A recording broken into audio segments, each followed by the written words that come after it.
Faut-il forcément être abstinent pour être en rétablissement? Pendant longtemps, l'abstinence a été considérée comme le seul objectif possible lorsqu'il y avait une addiction à un produit, peu importe lequel, le tabac, l'alcool, le cannabis, la cocaïne, peu importe. Aujourd'hui, l'approche elle est plus nuancée.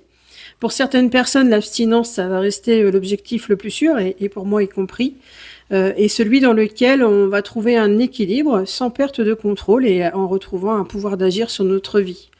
Pour d'autres, le parcours, il peut passer par une réduction de consommation ou d'objectifs de consommation contrôlée, où petit à petit, ils vont réduire, voire arrêter plus tard ou pas.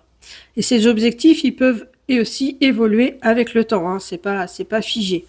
Mais il y a quelque chose d'important à retenir, la réduction des risques ne veut pas dire absence de risque. Lorsqu'on a déjà connu une perte de contrôle avec l'alcool ou un autre produit, reprendre une consommation mérite une vigilance particulière puisqu'il y a ce risque de perte de contrôle. Ça ne prouve pas que tout le monde peut reconsommer de façon sans perdre le contrôle. En addictologie, il n'existe pas un parcours de rétablissement idem des uns aux autres. Il existe des personnes, des objectifs et des chemins différents. Et l'important, c'est que vous soyez bien dans ce parcours-là.